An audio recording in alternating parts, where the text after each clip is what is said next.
The Western aerial strike strategy of World War II commenced in 1939. Initially, it was merely an unproductive poking around the border of hostile fortifications. It expanded gradually during the initial 3 years, then quickened in late 1944 and early 1945. At the conclusion of the conflict, it attained a level of terror that the public had never ventured to imagine. In pre-war traditional belief, 40 or 50 tons of explosives were deemed sufficient to ruin London or Paris. By the finish of World War II, the integrated missions of the Royal Air Force Bomber Command and the United States Strategic Air Forces had poured down nearly 3 million tons of bombs on Axis marks. Of this quantity, 85% was released after June 1, 1944.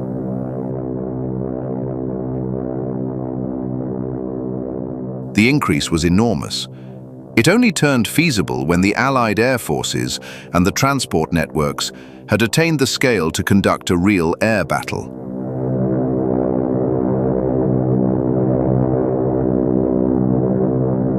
The United States Army Air Corps planned that a contemporary plane would be capable to push its path through rival combatant groups without surplus deaths. Then, with its hidden Norden equipment, it would perform specific bombing raids.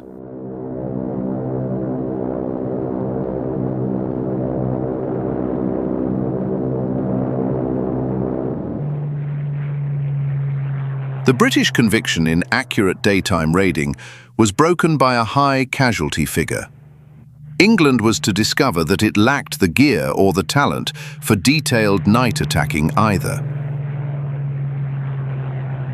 By the hour that truth was evident, the occurrences of the struggle and the drive gathered for Bomber Command required that raiding had to proceed in the unique manner it could: night zone bombing.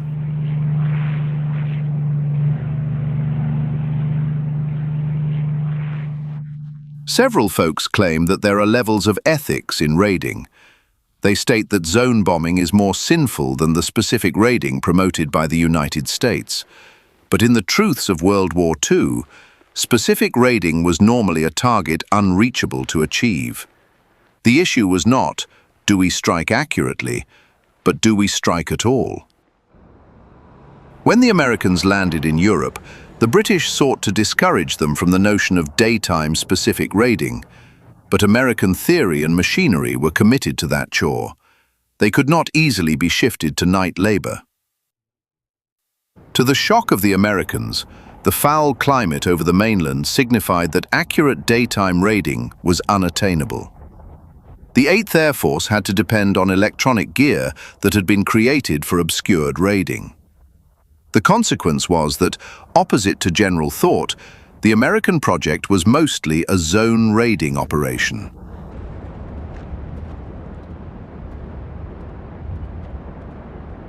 Specific daytime raiding would have been favored by British and American chiefs. It would have signified simpler piloting, superior mark recognition, more damage to the foe, and less requirement for a second flight. But even the most well-meaning raiding signified a rain of explosives from a floating block that could not be less than 1,800 feet broad. Shells could readily be dropped too early or too tardy, 5,000 feet or more off mark.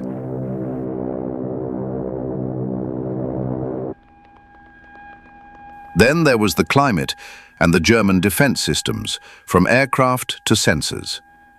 Instead of striking as they desired, the Allies had to strike as they managed.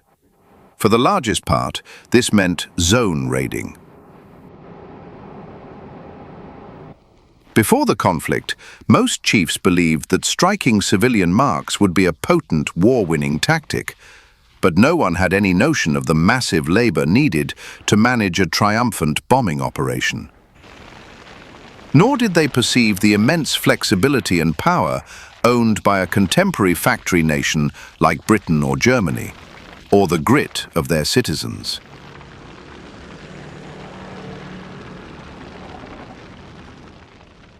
On July the 8th, 1940, just as the Battle of Britain was growing, Winston Churchill noted that he could perceive only one route to winning the struggle: an entirely shattering, annihilating strike on the Nazi territory.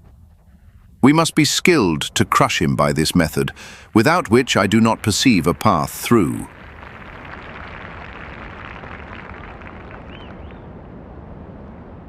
When the Germans attacked the Soviet Union on June the 22nd, 1941, Churchill vowed Stalin that he would deliver a gruesome winter of raiding on Germany.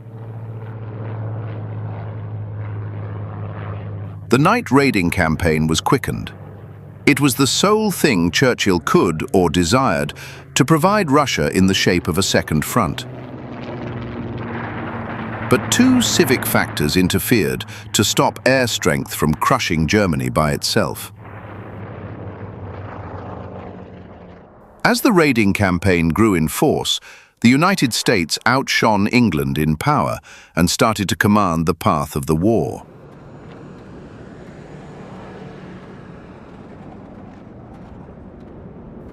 The American command desired to attack the mainland. The British command did not. There was also the rising awareness that an attack was vital to hold the Russians in Eastern Europe. This was a frequently missed factor on the bombing mission. An attack needed air dominance. The unique way to gain air dominance was to crush the German Air Force in the sky and on the soil. The only way to achieve that was by striking vital marks.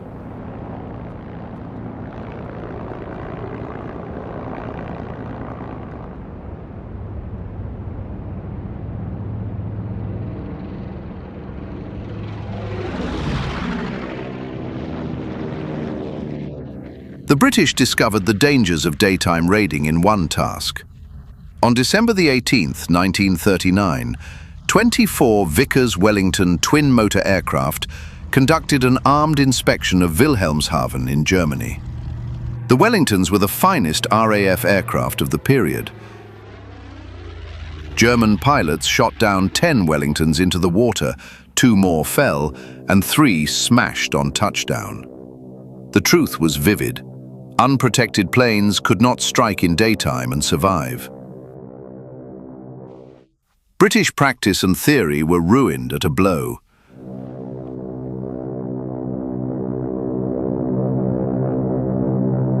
Very small labor had been spent on night steering or raiding.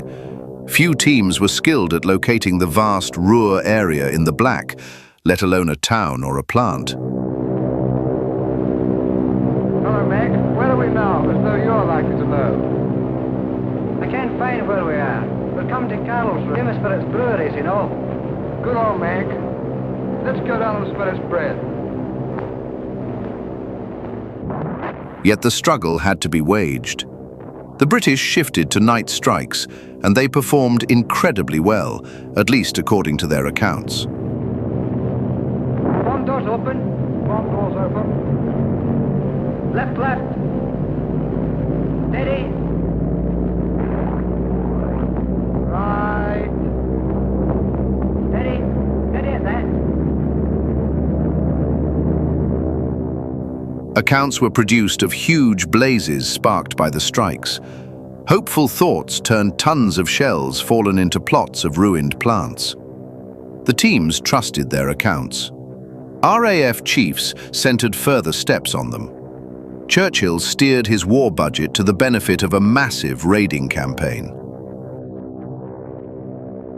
In autumn 1940, Air Chief Marshal Sir Charles Portal became head of the Air Staff. Portal designed a scheme for Target Force E. 4,000 strikers were to win the war by slaying 1 million Germans and rendering 25 million displaced. I hope I haven't kept you waiting, son. Good Lord, no. Come and sit down. But aviators were hopefuls.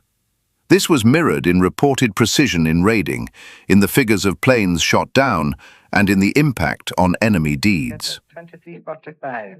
Bombs were dropped at 2353. As a result, Air Force accounts came to be doubted and neglected, to the degree that any true effectiveness of the raiding was never valued. Yes, that was the big one. Yes, it was a smasher right onto it. Caused a heck of a great big fire. Buckets of smoke. Visible 50 miles away. In August 1941, D.M.B. Butt of the British War Cabinet Office was invited to perform a numerical study of the findings of British raiding in Germany. Butt's account was devastating. It disclosed that, on average, only 1 in 3 planes of those striking got within 5 miles of the mark. Butt reported that raiding was badly impacted both by natural light and climate. On a radiant night, the general average was 2 in 5 arriving within 5 miles. On a dark night, it fell to 1 in 15. The RAF, specifically Bomber Command, declined to trust the account, but the truths were certain. The RAF did not possess the tools to travel to the mark zone, nor did it have the tools to strike precisely if the mark were located. On the night of November the 7th, 1941, 400 planes were sent to strike marks from the Ruhr in Germany to Oslo in Norway. The whole strike was a failure. Many planes were gone, few finished their strikes. The harm to marks like Berlin was tiny. Many planes ran out of gas and had to sink. Air Marshal Pierce, the boss of Bomber Command, cursed the climate and unskilled teams. After 2 years of combat, this was an unacceptable confession. Pierce had to leave. He was replaced by Air Chief Marshal Arthur Harris. Entered this war under the rather childish delusion that they were going to bomb everybody else and nobody was going to bomb them. At Rotterdam, London, Warsaw. Harris was a close mate of Portal, and Churchill also took a fancy to him. Harris was large, blunt, and social. He had a combat spirit that Churchill always praised. There are a lot of people who say that bombing can never win a war. Well, my answer to that is that it has never been tried yet, and we shall see.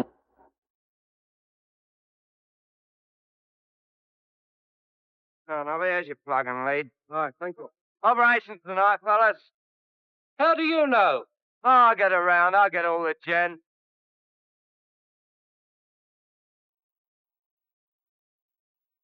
Harris found Bomber Command in poor state.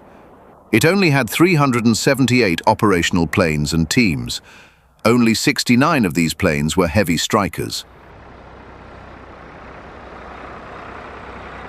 British heavy plane output had so far failed poorly. New types were having growth hurdles.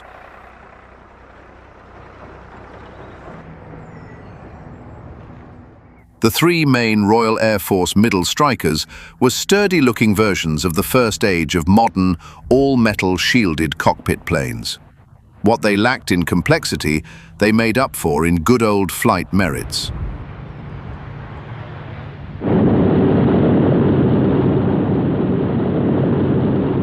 The Vickers Wellington made its first trip on June the 15th, 1936.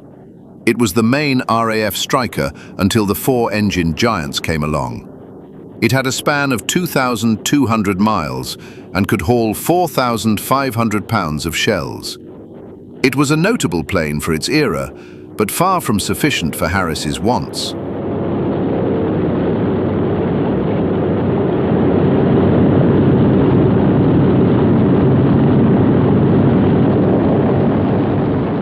Wellington was joined by 2 lesser planes.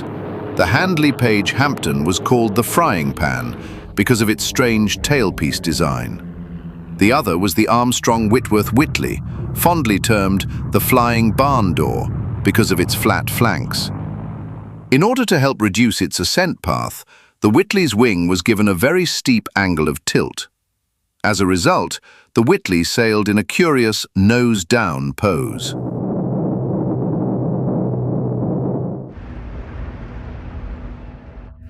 In October 1938, the British Air Ministry started Project L, asking for the supply of 3,500 heavy strikers by April 1942. Project L asked for 1,500 short Stirlings, 500 Handley-Page Halifaxes, and 1,500 Avro Manchesters. The Stirling first flew on May the 14th, 1939. It joined battle on February the 10th, 1941, with a strike on Rotterdam. In spite of its awkward look, it was very nimble, but it had a short ceiling that made its tasks mainly risky as anti-aircraft fire peaked. It was used in raiding trips until September 1944. The Handley Page Halifax was the second striker of Project L. It would form up 40% of Bomber Command's power at the peak of the Striker campaign.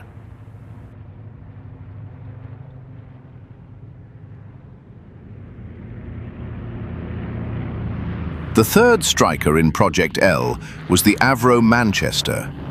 Like the Halifax, it was designed with 2 motors, and when they proved unstable, it was reworked with 4 Rolls-Royce Merlins. The updated version was termed the Lancaster and turned the finest British striker of the war. It was a stylish plane with a peak pace of 287 miles an hour. Its shell volume was its primary trait. It could haul a standard mass of 14,000 pounds. A Yankee B-17 could haul 4,000.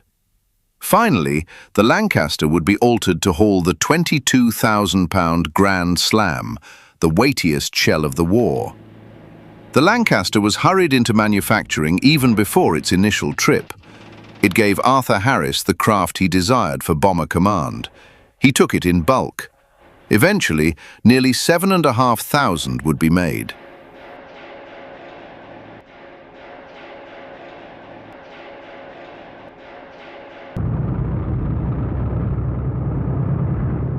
The Lancaster was a highly skilled craft, but it would have been little more than pointless without the steering and striking tools that permitted it to supply its vast mass to the right marks. I want to impress upon you that this equipment is most secret and completely new. From the Telecommunications Research Establishment laboratories would emerge a major chain of improvements to help in steering and striking. One was termed G. The symbol G related to the grid chart used with the method. Initially, it was created as a help to instrument landings. It allowed a navigator to find his spot simply and precisely, without making any broadcasts from his craft that might show its spot. It included 3 Earth stations, far away from each other, sending pulse beams together. It was a massive advancement over standard steering methods, but the bend of the Earth restricted its span to about 350 miles, and the Germans soon learned to block it. Into the heart of enemy territory. The aircraft flies out onto this track and is controlled along it by means of dots and dashes, rather like this. Oboe was a ground-to-air dark striking method. 2 Earth centers tracked the span and path of the craft. They steered the pilot by sonic tones that rang like an oboe. It was used effectively for the initial time in February 1943. This distance to go. This rotating aerial is part of a new radar system called H2S. H2S was an airborne search radar. In the aircraft, a radar sensor held inside the craft gave a fuzzy map of the ground below. When traits were quite clear, like a coast, the map was simple to read. Some navigators were finer than others in reading the faint beams of H2S. It needed a unique kind of character. The 1940s version of today's digital expert is yet to arrive at Bremerhaven. The brighter area surrounding it is the land, and the brightest bit above, at the bottom, is the town itself. After the Battle of Britain, the RAF kept to grow its combat guards. At the hour, most German combat labor had shifted to the Soviet Union. The RAF found itself in the awkward state of having a big and mighty force not being briskly used.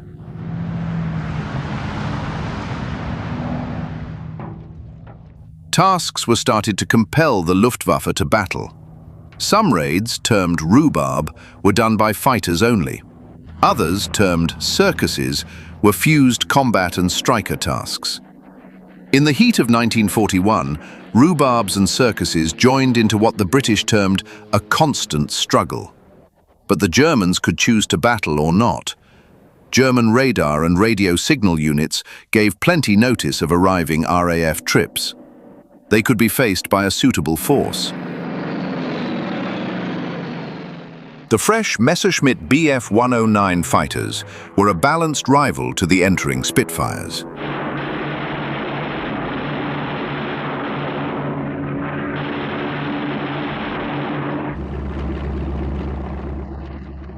The fresh Focke-Wulf 190 was plainly better. It was the sole Luftwaffe fighter to utilize a radial motor. It was roughly 30 miles an hour swifter than the Spitfire 5, up to 25,000 feet. It had the quickest turn rate of all fighters in World War II. British aviators were desperately required in the Middle East and in Southeast Asia. Expert RAF flyers were dispatched to meet that requirement. That left less seasoned flyers to battle the hardened Luftwaffe masters.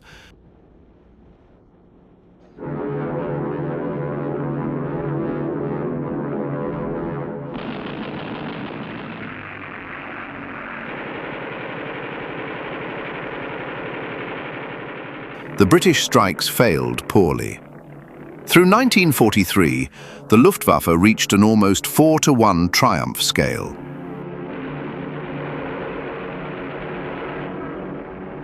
England would likely have ceased the strikes, but something had to be done to lift the burden off the Russians on the Eastern Front.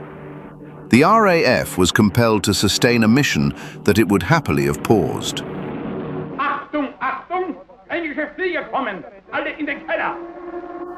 The primary outcome of the RAF mission was the steady betterment in German guards by the spring of 1942. Freya early notice radars were situated all along the shore. They were bolstered by an increasingly skilled radio capture agency. There was another string of Freya centers well inland. Achtung! Hey, Dreiviertel! The study of night soaring had been ignored in Germany. Germany depended almost totally on flak, anti-aircraft fire, for air guard at night.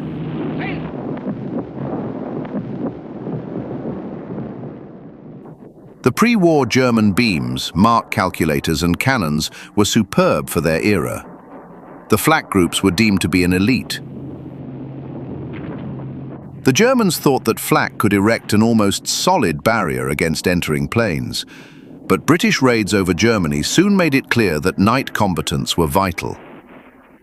In July 1940, Oberst Josef Kamhuber was handed lead of the fresh 1st Night Fighter Division in Brussels. His night combatants and beams were tied by sensors to a soil command.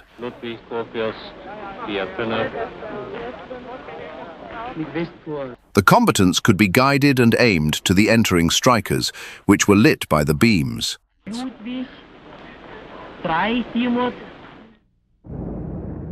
The idea was termed Helle Nachtjagd, illuminated night combat.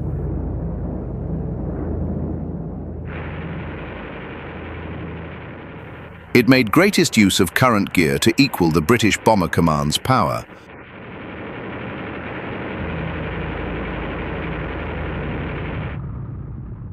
By early 1943, the Messerschmitt Bf 110 came into its own as a night combatant. They carried the weight of the night combat through 1943. By the summer of 1943, the network had gained a lethal mastery. The flak and the radar-managed beams were dreaded by all the striker teams. The American 8th Air Force in Britain comprised of a striker command and a combatant command. In February 1942, it had 6 males and no machines. By June 1944, it would have 400,000 staff and men and 8,000 planes. The expansion was only feasible through the kindness and favor of the Royal Air Force, which placed everything from rooms to clerks to workers at America's service. The assembly of the 8th was restricted both by tardy arrival of planes and their shifting to other zones. General Ira Eaker sought to gain the greatest impact from them. He dispatched all that he had ready whenever climate made daytime-specific striking feasible. For the most part, the striking marks were in the seized lands. The initial 8th Bomber Command strike on Germany occurred on January 27, 1943. The mark was Wilhelmshaven. Striking was not especially potent, nor were the German guards. But this small labor was the dawn of a mission that would bring Germany to its knees.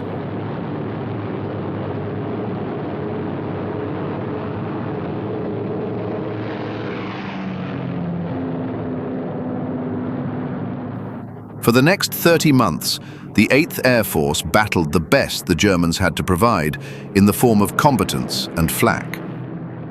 For most of that period, it was judged for not doing plenty.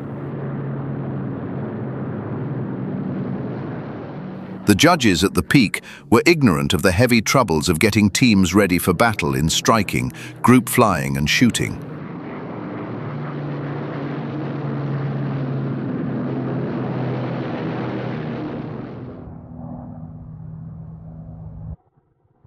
Upkeep was another hurdle. At one moment, 49% of ICA's craft were stuck because of a lack of extra components, gear, and air teams. The climate was foul. Frequently, it permitted only 5 striking days a month. Climate became increasingly vital as the counts of planes increased. By 1944, as many as 2,000 planes would be lifting off to rise through the mists over Britain, with only the most basic methods to escape crashes. There were many.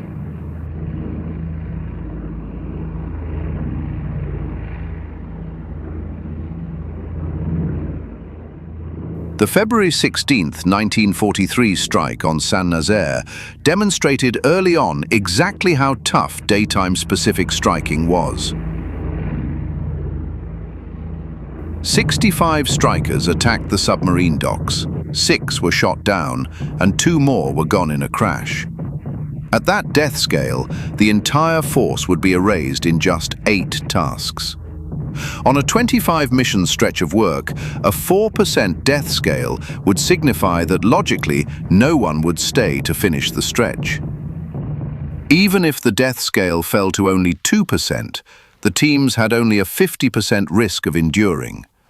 There's more of them.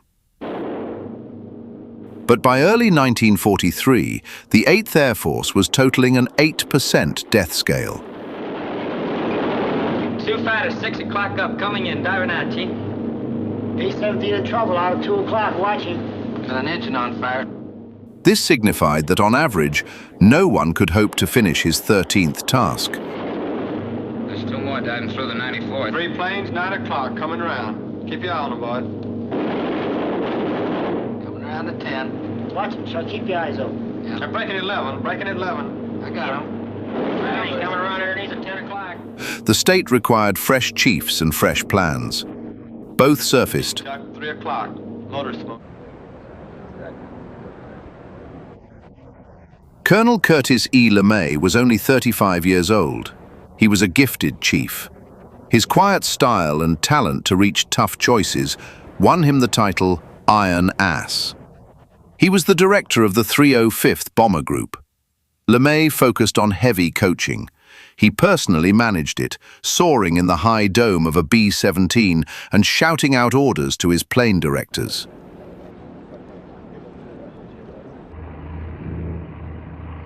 With Brigadier General Lawrence Cooter, LeMay created the battle square and battle wing setups. They were meant to sharpen shielding, shooting, and better striking precision.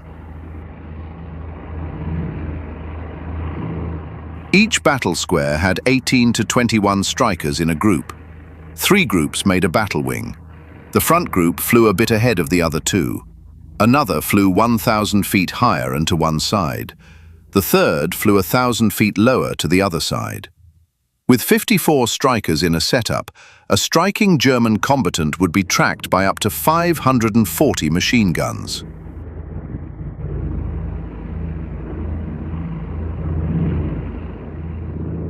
LeMay picked the best aimers and steerers to fly with highly coached teams and lead the tasks.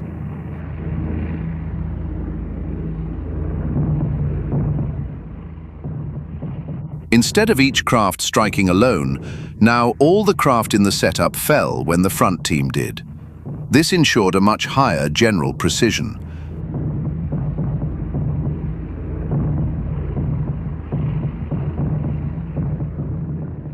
LeMay's demand that the final minutes of a shell run be flown direct and flat gave the German shooters a more expected mark, but aimers could steady their tools, and striking marks were hit more often than in the past, with higher precision.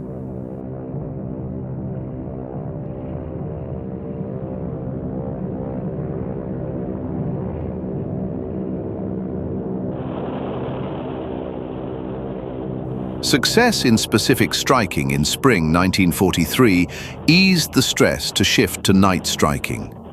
But in the next 9 months, the 8th would grow slowly and endure awful deaths. The Luftwaffe was learning too. As its power and talents grew, the 8th Air Force would be beaten in the heavens over Germany.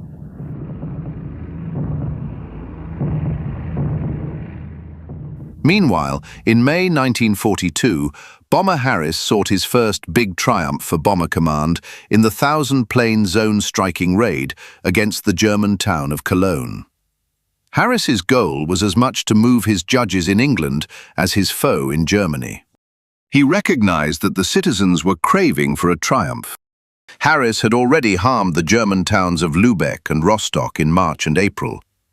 Joseph Goebbels' publicity engine asked for revenge against British artistic hubs.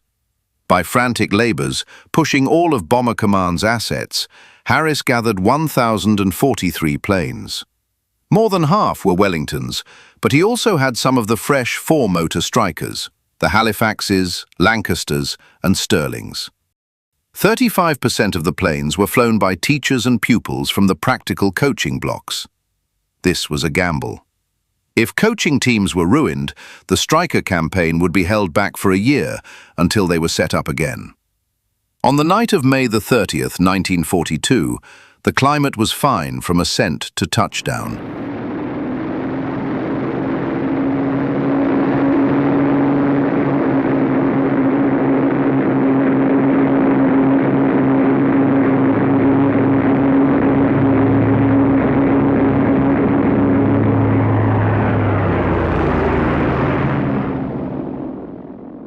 The picked mark, Cologne, was soaked in moonlight.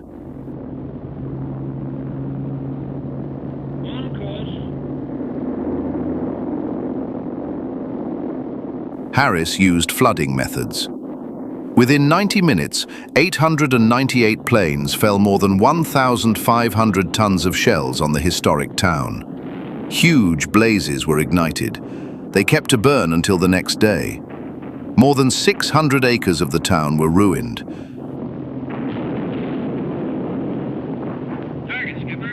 Harris had reached his goals. His critics in Parliament were quieted. In the long term, England's assets were tilted toward Harris's task. 1/3 of Great Britain's factory labour went to sustain the striker campaign. By the hour, heavy fears about the utility and ethics of zone striking emerged again. It was too late. After Cologne, there was no going back. The British Empire was bound to Harris's plan. The German response to the strike was useless. Hermann Göring declined to trust the harm accounts. If they were right, it signified that his guards had failed. It also signified that the RAF had reached a power unreachable by the Luftwaffe. Göring informed Hitler that only 70 craft had been included and 40 of them had been shot down. But Hitler soon found out the fact, and Göring's drop from favour was quickened. The ruin in Cologne was immense. Heavy picture scouting was managed to see what could be gained. The shots demonstrated that each ton of high dynamite ruined about 1 3/4 acres of urban housing, but each ton of fire shells ruined 3 1/4 acres. There were 2 other 1,000 striker raids in the next months, but they could not be kept. For Bomber Command, the raids hid the deeper issue of aerial striking. The Allied chiefs kept to mistake the outcomes of a raid with its utility.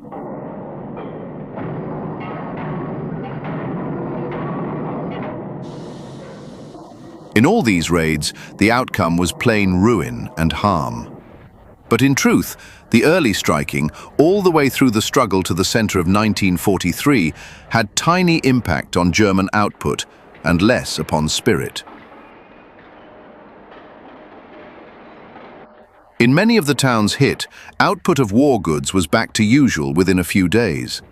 In some spots, loyal anger would push output scales higher.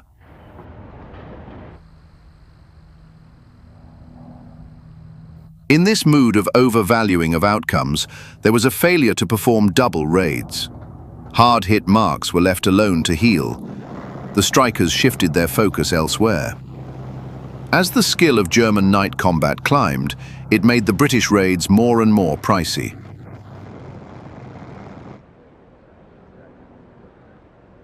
But even as Harris took comfort in the harm to German towns and started a grave attack on Berlin, the German Night Combatant Unit was getting to win a triumph in the spring of 1944.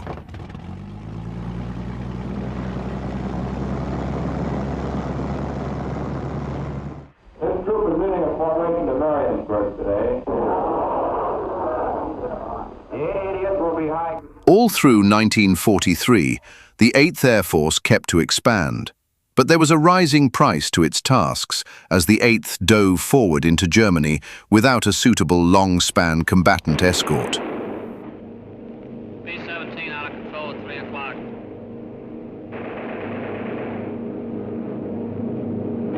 Come on, you guys, get out of that plane. Bail out. There's one. He come out of the bomb bay. Yeah, I see him. There's a tail gunner coming out. Watch out for fighters. In July, 128 four-motor strikers were shot down. 1,280 airmen were taken from the war. The price to Germany was only 40 combatants. 25 to 50% of all planes returning from a deep entry of Germany endured harm from combatants and flak. The weight on fix centers, substitute planes, and extra component stock turned unbearable. While the 8th Air Force battled the German day combatants, RAF Bomber Command was waging a matching battle at night. For 10 long months in 1943, it struck the German factory core in the Ruhr.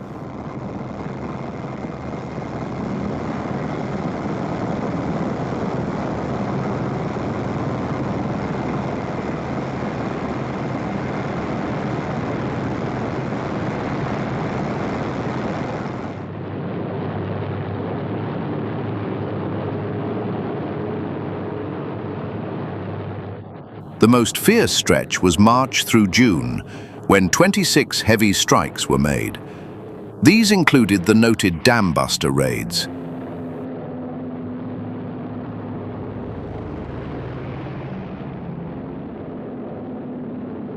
The Ruhr was warmly guarded by flak and night combatants.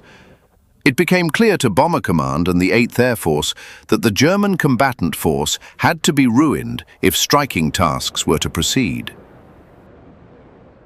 In May 1943, the time for the Allied attack of France, Operation Overlord, was fixed for May 1st, 1944.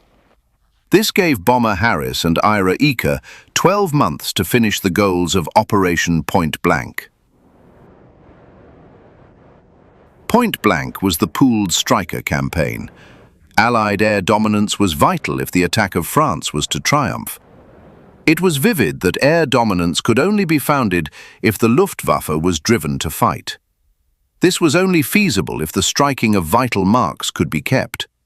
It signified that the 8th Air Force and Bomber Command had to hurl themselves upon the German blade to dull it. It would be a cruel and pricey course.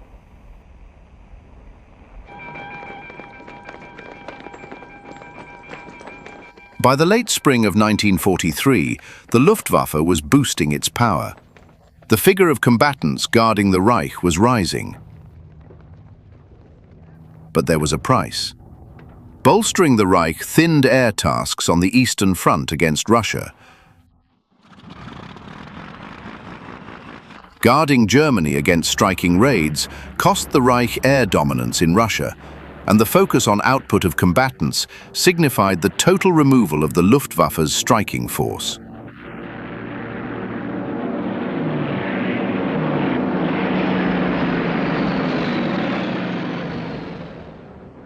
Operation Pointblank, the pooled campaign by Bomber Command and the 8th Air Force, was aimed against 76 marks.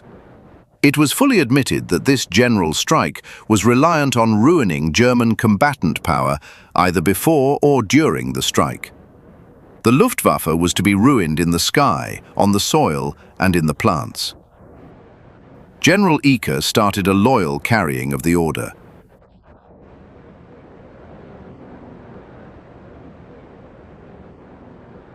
Sir Arthur Harris stayed on his own path. He was sure that zone striking was still what was vital. Hamburg was Germany's second biggest town. It was home to a major submarine dock, an oil plant, and more than 3,000 plants.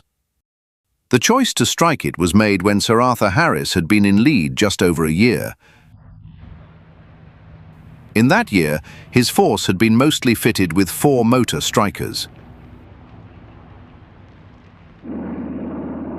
Harris shyly agreed to the creation of what he termed a scout force.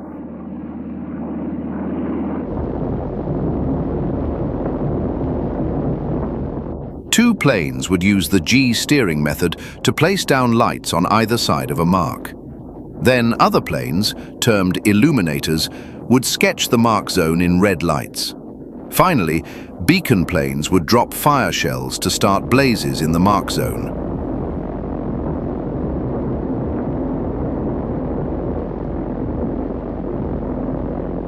The biggest trouble was that if the scouts missed the mark, everyone missed the mark. Also, there was a habit for each following surge of strikers to drop early to shun the flak. Slowly, the heart of striking would move backwards, sometimes out of the mark zone. But scout methods bettered with practice. A lead striker was brought to serve as on-site director. We'll direct the main force onto the aiming point. Foretop to all crews, foretop to all crews. Begin bombing on the red markers. They are accurate. They are accurate. Bomb on the red markers. Harris intended to drop 10,000 tons of shells on Hamburg over a span of several days. He had a curious fresh tool up his sleeve, window. Window was the basicest of all digital defense measures. Tiny bits of metal-filmed paper or foil bands, each turned up on German radar as a mark. They puzzled rival radar screens and masked them to the true marks, the strikers. On the night of July 24, 1943, Harris started 791 strikers against Hamburg. The initial window was dropped by scout aircraft as they neared the German radar. It turned impossible for the German radar workers to tell real from fake marks. No useful orders could be handed to the night combatants. Tons of dynamite and fire shells poured down. On the night of July the 27th, Bomber Command sent 729 craft across Hamburg in 45 minutes. They dropped 1,200 tons of fire shells. Many blazes were still burning. The fire shells merged with the climate to spark a fresh event, the man-made firestorm.